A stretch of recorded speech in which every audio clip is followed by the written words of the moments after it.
ఇప్పుడు ఏపీలో మెడికల్ కళాశాలలు పీపీ పద్ధతిలో ఇటు ప్రైవేటీకరణ చేస్తూ ఉంటే ఇంకో వైపు ఏంటంటే నీట్ విద్యార్థులు అదేవిధంగా ఇంజనీరింగ్ విద్యార్థులు సిజిఐ గారికేమో లేఖ రాస్తున్నారు. ఈ లేఖని మీరు ఎట్లా చూస్తారు సార్? అంటే ఇది మనం ప్రజలకి అర్థమయ్యే భాషలో చెప్పాలంటేనండి, నేను చాలామందిని చూశాను. తలా తోక లేకుండా మనకి ఇక్కడ మెడికల్ కాలేజీలు అక్కర్లేదని మాట్లాడే వాళ్ళు ఉన్నారు. చదువు విలువ తెలిసి మాట్లాడుతున్నారా, చదువు విలువ తెలియకుండా మాట్లాడుతున్నారు. అలా మాట్లాడిన వాళ్ళు పిల్లలందరూ కూడా యూఎస్లో ఎంఎస్లు చేయడానికే పోతున్నారు. అసలు అమెరికాని బతికిస్తుంది మనలాంటి వాళ్ళే. ఇక్కడి నుంచి వెళ్ళిన వాళ్ళే బతికిస్తున్నారు. వాళ్ళకి ఎలాగో ఒళ్ళు ఉండదు.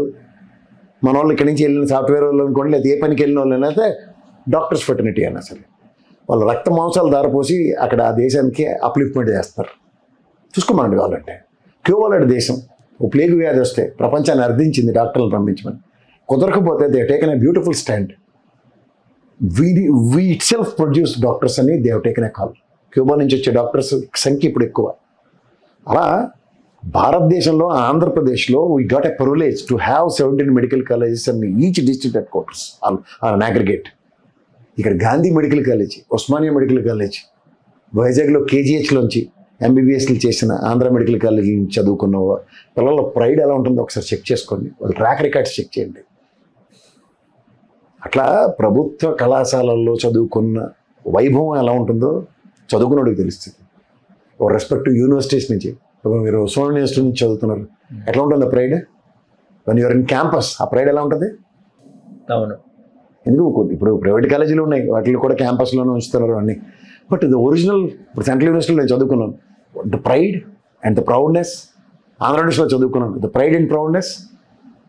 ఎప్పుడైనా సరే గౌరవమైన యూనివర్సిటీలకి మనకి విద్య భిక్ష పెట్టిన వాటికి అందులో మనం ఇక్కడే చదువుకునే సామర్థ్యం, ఇప్పుడు ఎవరికైనా మీ ఊర్లో అమ్మనాన్నల దగ్గర నుండి చదువుకునే సామర్థ్యం వస్తే ఎలా ఉంటుంది?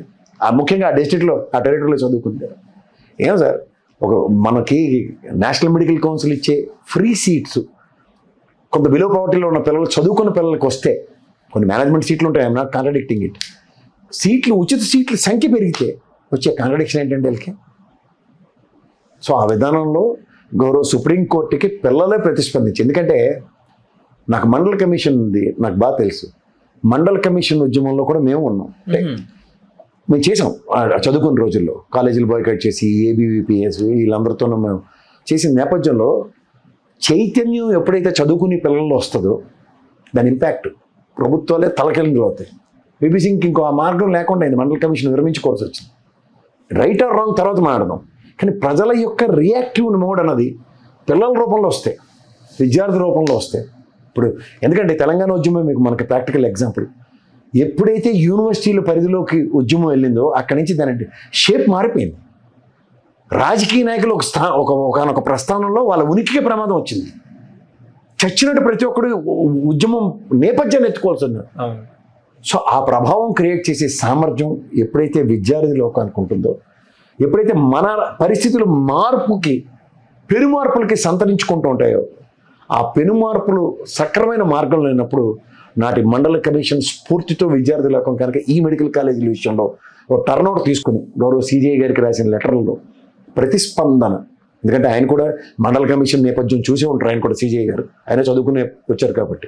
సో ఆ ప్రభావం ఆయన చదువుకున్న యూనివర్సిటీ ఎలా ఉంటుందో ఆ పాటి ఫోర్కాస్ట్తో రాబోయే రోజుల్లో ఉన్నదాన్ని ప్రిడిక్ట్ చేసి ఆయన ఇవ్వాలే దాని మీద ఒక రియాక్టివ్ మోడ్లో ఒక స్టే ఆర్డర్ లేదా ప్రభుత్వానికి ఒక డైరెక్షన్ ఇచ్చే బ్రహ్మాండమైన తీర్పు కనుక ఇస్తే చరిత్రలో, ఆంధ్రప్రదేశ్ చరిత్రలో ఒక మలుపు అన్నది నేనైతే ఖచ్చితంగా యాక్సెప్ట్ చేస్తాను. మా మిత్రుడు చింతా రాజశేఖర్ దీని మీద విపరీతమైన తపన ఆక్రందన పడుతున్నాడు. ఎందుకంటే కొంతమంది రేరెస్ట్ ఫినామినాస్ ఉంటాయి. నాకు తెలిసి ఒక అమరావతి రైతుల విషయం ఒకటి, అమరావతి ఉద్యమం విషయంలో ఎవరెవరు నెగటివ్స్ చేసి ఎంతంత భూములు అక్రమంగా కొనబడ్డాయి ఇలాంటి వాటి మీద అతను నిరంతరం తప్పిస్తూనే ఉంటాడు. పాపం అతనికి చాలా బుల్డోజ్ అవుతున్నాడు కూడా, కానీ వెనకపట్టలే. ఒక్కడితోనే ఏదైనా మొదలవ్వాలన్న దానికి నేను ఎప్పుడు చింతా రాజశేఖర్ని ఎగ్జాంపులే చెప్తాను. 10 మంది అతనికి తోడవుతారన్న కాన్ఫిడెన్స్ ఏ రోజు అతను కోల్పోలే. అతను ఒక్కడే పోరాటం చేస్తూనే ఉన్నాడు. ఉండి ఎంతమందిని స్ఫూర్తికి గురి చేస్తాడో నాకు తెలుసు. మీరు ఆయనతో ఇంటర్వ్యూ చేయడం కాదు, అతనితో మీరు బయట మాట్లాడితే you will get huge subject. అది తిరిగి చెప్పగలిగి ఎవడైనా ఉండాలి. అది ఆయన దగ్గర ఉన్న గొప్పతనం. ఇక్కడ ఈ స్ఫూర్తి క్రియేట్ చేయడం అన్నది, ద వ్యాక్యూమ్ అన్నది ఎలాంటి వ్యాక్యూమ్ అంటే ఇది మనం కోల్పోతే వచ్చే నష్టం అన్న వ్యాక్యూమ్ని ప్రజలకి అర్థమయ్యే భాషలో చెప్పగలగాలి. దాన్ని సాంద్రతతో సుప్రీంకోర్టులో ఈ ఉత్తర ప్రక్రియ త్రూగా నేను రాశాను, చాలా గర్వంగా చెప్తున్నాను. చలనం అన్నది వస్తే సంతోషించి మొదటి వ్యక్తి. ఎందుకంటే అత్యున్నత వ్యవస్థలే కొంతమందిలో చలనం తెప్పించగలవు. ఆ చలనాన్ని తెప్పించడానికి ఉడత ప్రయత్నం, చిన్న చితక ప్రయత్నం ఇవ్వడానికి చేయాలి. ఇంతకుమించి వేరే మార్గం లేదు. ప్రయత్నిస్తే పోయేది లేదని మహానుభావుడు చెప్పే మాటకి మన ప్రయత్నం అయితే ఎప్పుడు తప్పకుండా చేయాలి. తర్వాత భగవత్ నిర్ణయం. ప్రయత్నమే చేయకుండా గాల్లో గుళ్ళు పేలుస్తూ ఉంటే కుదరదు. హలో, తెలుగు రాజ్యం ఛానల్ చూస్తున్నారా? సామాజిక, రాజకీయ, జీవన చిత్రణే తెలుగు రాజ్యం. అతిశయోక్తులు, అసత్యాలు ఉండవు. రాజకీయ కోణం కాదు, ప్రజా కోణమే కొలబద్ద. తెలుగు రాజ్యం వీక్షణ మీ ఉత్తమ అభిరుచికి నిదర్శనం.